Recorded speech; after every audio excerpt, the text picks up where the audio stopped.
This caused such a public outcry that the Coast Guard eventually rescinded the ban. But it still goes to show that the people at the top are doing everything they can to prevent the people from knowing what is going on.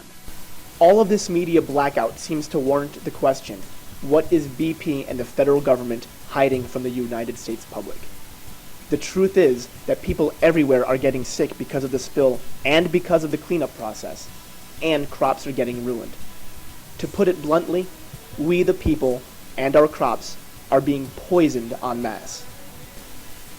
BP has admitted to using at least over 1 million gallons of Corexit to disperse the oil, the same chemical that has been banned in England for its levels of toxicity. Keep in mind that BP is from England. Corexit has earned the EPA's highest toxicity warning label as it attacks the liver, the central nervous system, the kidneys, and is even toxic to the blood.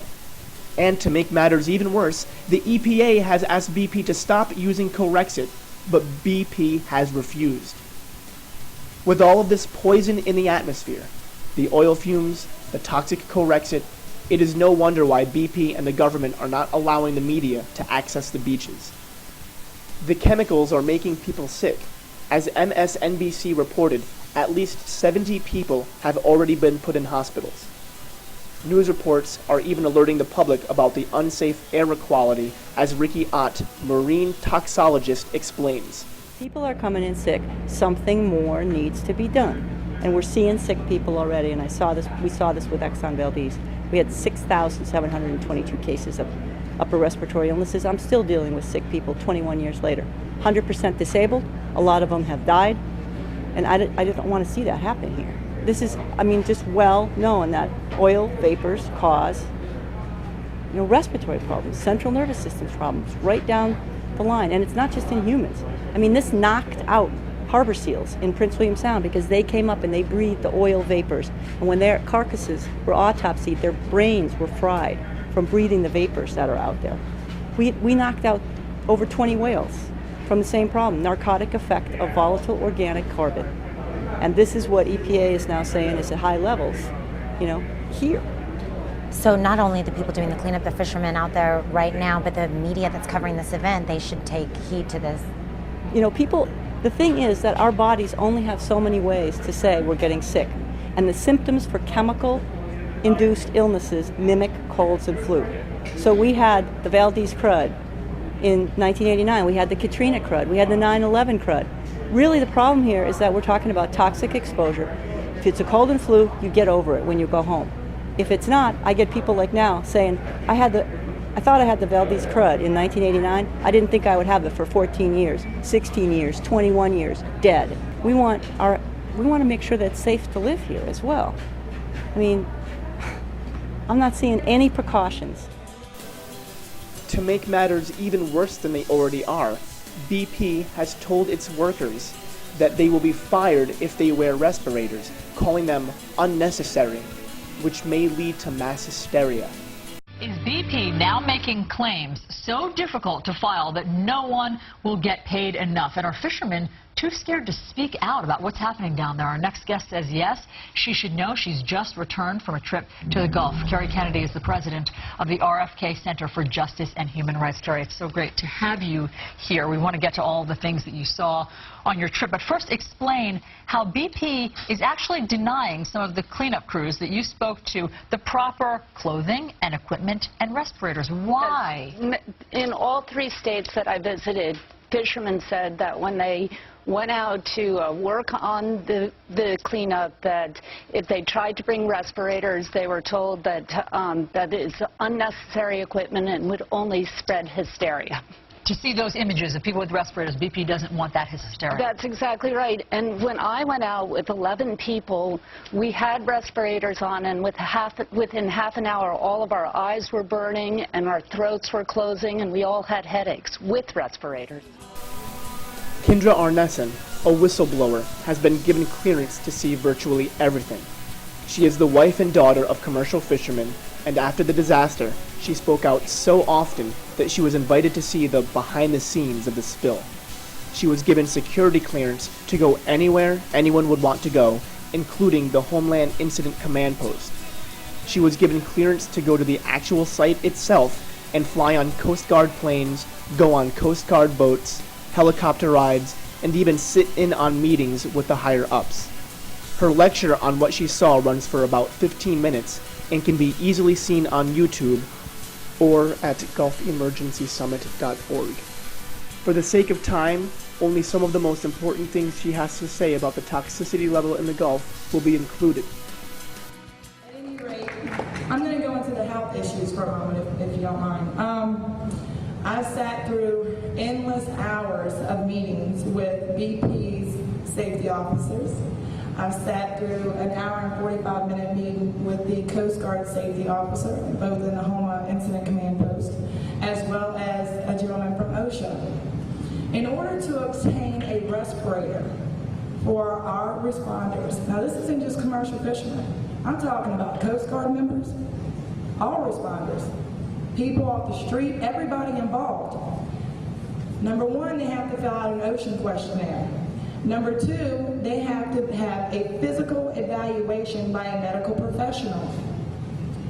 But EPA is doing air monitoring. Everything's okay, it's great.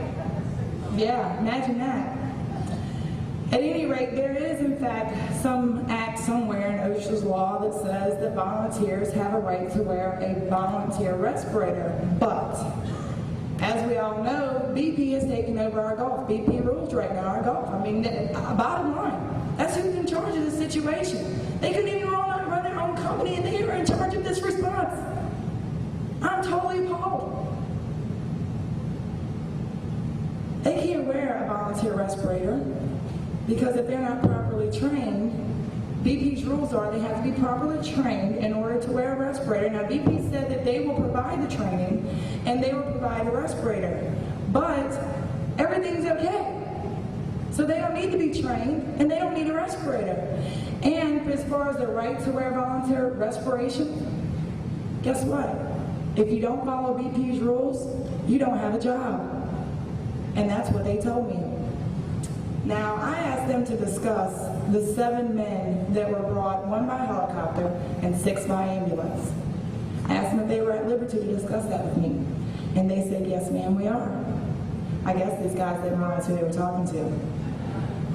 Number 1 response from Mr. Hayward was food poisoning. 4 different boats, all in way away from each other, food poisoning. Second response was heat exhaustion. Then, Wednesday a week ago, when I sat with OSHA and BP's safety officer, the OSHA man informed me that all 4 boats took Pine Sol, sprayed it all over their boats, and then sat and breathed in the fumes all day long, and that's what caused the chemical poisoning. Hold on a second. I've been on boats all my life. I've been with captains all over the place.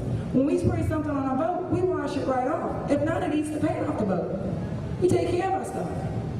So that right there was just a blatant out lie. So then I asked him to throw one out of left field at him. I said, well, what about the people on 9/11? He said, it's funny you asked me about that, because I was working that job. We were following them around with respirators, begging them to put them on. And he actually pointed the finger at our New York firefighters. Yeah, he did. People who are dying a slow death as we sit in this room right now from chemical poisoning, pointed the finger at them and said that they turned around and gave him the 1-finger salute and said, we're not wearing a respirator, we're looking for our friends. Trained firefighters in New York? Are you serious? At any rate, you know, my children have broke out in 4 rashes. My child broke out in a rash the first time. I took her to Florida for 4 days. It magically cleared up. I brought her back. She broke out again. I left. She cleared up. Now, today, she's broke out again. Not to mention that my beautiful, healthy, straight-A student, gorgeous daughter has a double ear infection, upper respiratory problems. I left and went to Baton Rouge, and as I drove back home, clearing the throat, the stickiness, the upper respiratory irritation. You know, the bottom line here is, this morning I contacted Ms. Marla Cooper, who is District 9 Councilwoman for Plaquemines Parish. And Ms. Marla has 3 grandchildren in our area, and she's just a great grandparent, a good mom. And I told her, Ms. Marla, we have got to call for an evacuation of our area. We cannot allow our citizens to sit like we're out in the middle of it. This stuff's on all 3 sides of my home. I walk outside and there's a haze. They're called bad air days. Folks, stay inside, put your air conditioner on recirculation. Everything's just fine. Well, why do we need to lock ourselves up in our house? You really think that's going to cut it? Do you really think that's going to make the situation better?